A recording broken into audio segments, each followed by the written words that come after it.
Ayo, good morning YouTube. Welcome back to a long anticipated video, my Bali experience. Now, I didn't have the bestest of times, but I went into it with an open mind. And I want to share with you guys exactly what I thought of my Bali 2026 trip. Before that, I just want to touch on one thing before we dive into this video. I think being yourself is one of the hardest things that you can do nowadays.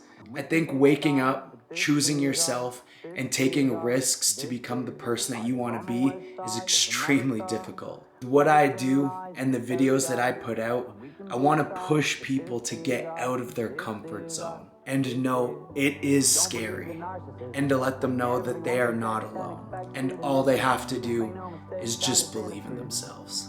I want to show people that it's okay to take risks, and it's even more okay if those risks don't work out. The main point is that you tried, and that's a lot more than a lot of people can say. So with that said, here's my 2026 Bali trip. If he could do it, this isn't a movie. He believed in himself, and you can too. You can do anything that you want. She just wants to be beautiful. She goes unnoticed. She knows no limits. She craves attention. She praises an image she prays to be sculpted by the sculptor. Oh, she don't see the light that's shining deeper than the eyes can find it. Maybe we're made of blind, so she tries to cover up her pain and cut her woes away. 'Cause cover girls don't cry after the face is made. There's a hope that's waiting for you in the dark. You should know you're beautiful just the way you are, and you don't have to change a thing. The world could change its heart. No scars, see you're beautiful with stars. Oh, we're beautiful.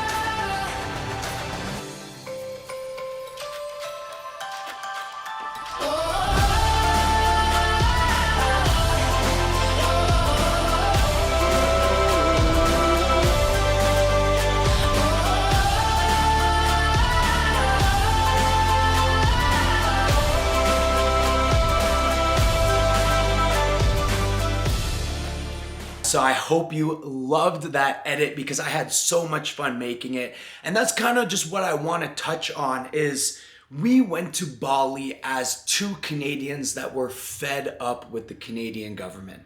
We are fed up with the immigration here. We were fed up with the way of life. And we were kind of intrigued in this whole move to Bali. It's the greatest place on earth to start a family and to live the rest of your life. And we left before she was pregnant, so we truly had nothing to lose. We were going there with the hopes that you could live a sustainable, long-term life there, give birth to a healthy child, and live a long, happy life. And unfortunately, with being there just a few months, you could see very quickly that that wasn't possible. And 1 month into the trip, she ended up getting pregnant because of my amazing fertility protocol, which is coming out this Sunday. So make sure you nail that subscribe button. But we saw very quickly that we needed to book plane tickets to come back home. Now, I'm just gonna touch on this briefly because I don't wanna bore you guys too much. This is something you're interested in. I can go into more depth. Now, I'm obviously saying this from a Canadian point of view. Obviously, the amount of Russians and Australians that go to Bali because it's only a couple hours for them, I could see why their experience would be slightly different. However, this is just from a Canadian's point of view. Now, I've already touched on the business aspects, but just to roughly go over them again, our Canadian phone plans, even though we had eSIMs, did not work in Bali. We had to WhatsApp everybody. Texting and calling did not work. We tried every eSIM and every option we could, and it was super limited. Maybe 1 out of every 20 calls would end up going through. The rest would say call failed.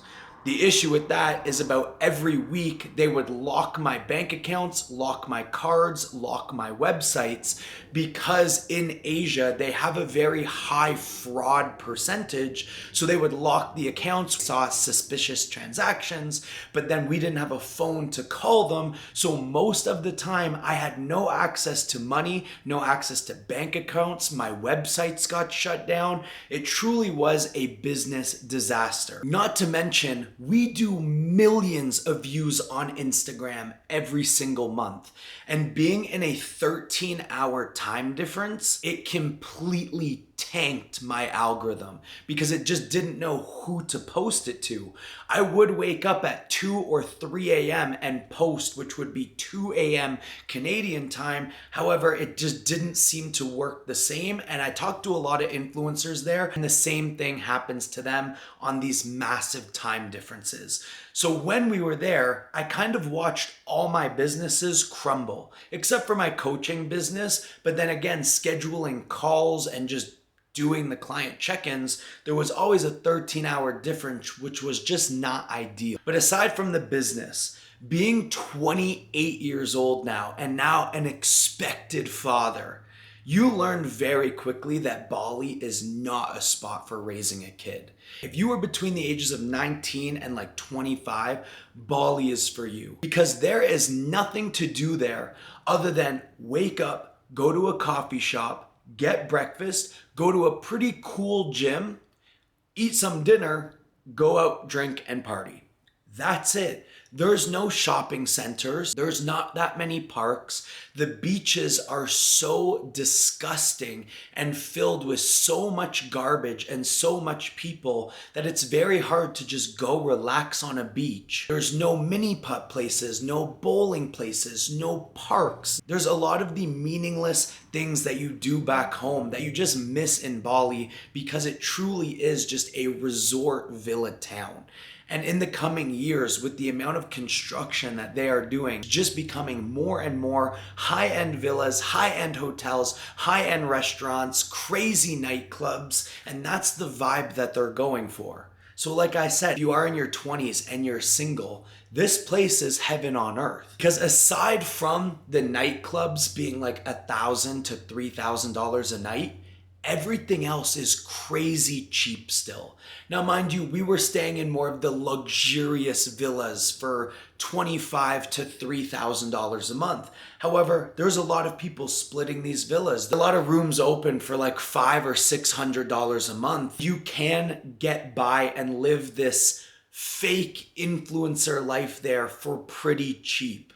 Getting a deep tissue massage is $6. 4 pounds of chicken in Canada is $50. It's $10 there. So it is just a nice, cheap place to just live a few years of your life while you're trying to save cash and figure everything out. Now, there obviously is private schools, and I don't really plan on sending my kid to school unless something drastically changes. I do not want my kid sitting in a desk for 8 hours a day getting told that he's wrong for asking questions with 900 immigrants beside him that can barely speak English. And yes, there are private schools in Bali, but they are crazy expensive to go to. And again, you're in a different culture. As much as the Canadian culture has been destroyed, it is still in me and my wife's blood. That is the way we want to raise our son or daughter, and the traditional, nice Canadian values that used to come with Canada. And that just, again, wouldn't happen in Bali. Number 3 or 4 is the road infrastructure cannot handle the quantity of building and people that are going there. It is an island. There is one road that basically goes everywhere, and now there's thousands of people on it. Owning a car in Bali is almost impossible. Now, yeah, having a sport bike and zipping through cars is super fun. But trying to hold a baby on the side of that just wouldn't be practical. And if you are taking a car, a 15-minute drive is now taking 3 to 4 hours. So just overall, the entire infrastructure of Bali, and not to mention, the jungle needs water.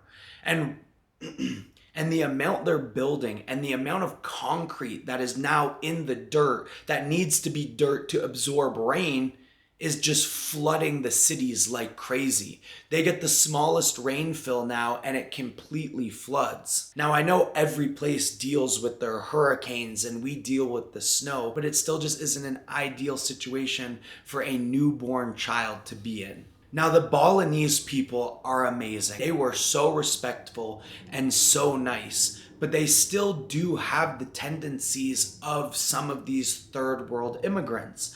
They throw their trash almost anywhere, which clogs up the draining systems, which kind of destroys the beaches, which destroys the natural wildlife that Bali has. So it was very hard for us to see a long-term solution being there. Mind you, this place was amazing for a 2-month vacation. We met some amazing people and we met some not so amazing people. I mean, Russians are probably the rudest, entitledest people I think I've ever met or come across in my entire life. And there was several confrontations that weren't confrontations that happened, such as being in a grocery store. We would have maybe 10 items in our bucket, and several times a Russian would just walk in front of us and say, "I'm going."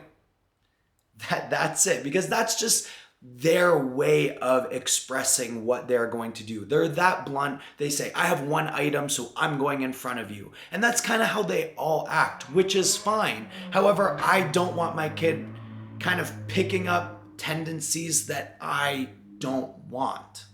That is why my kid is hopefully going to be very limited to social media. That is why they aren't going to spend a lot of time around these new immigrants that are coming in. That's why I don't want them in the schools learning about gays, trannies, fags. Like, it's just, you really have to take a step back, and that is why we are looking to move out into country land and kind of bring back the traditional life that I was brought up in. So, fortunately, we couldn't do that in Bali, but we have absolutely no regrets that we went out there and we tried to make it happen. So, at least when we look back at all this, I'm never going to say, "Oh, well, what if we went to Bali that one time when we were 28? Maybe our life would have been so much better." I went there. It wasn't better. And now we're on to the next chapter. So I'm excited to see where everything takes us. Everything happens for a reason, but you have to put yourself in the situations to make that reason happen. So, like I said, big fertility protocol video coming Sunday. I did a lot coming off steroids after 8 years to get my girlfriend pregnant, and I'm gonna explain everything to you. And the setbacks we had to deal with over the 7 months, some of the blood work that didn't come back that good, how I needed to fix that in order to get the result that came out. So make sure you hit the subscribe button, hit the bell notification, follow me on Instagram, and if you do want to support any of the companies that I'm affiliated with or own, they're all here or at the bottom of the description. And I cannot thank you guys enough, because I got a few messages asking if I made like a baby registry, and I truly don't like being like bought gifts or getting handouts or anything like that. So when you guys do buy my products from my company or use my code on the affiliate websites, it's a win-win, because you guys are getting some phenomenal products. And obviously I'm either profiting from my company or my sponsorship is paying me a commission for that. So I truly think that is the way to go, instead of just begging people for baby shower gifts. But we will do a gender reveal, hopefully in the next week or so, because we just got it yesterday. So I'll see you Sunday.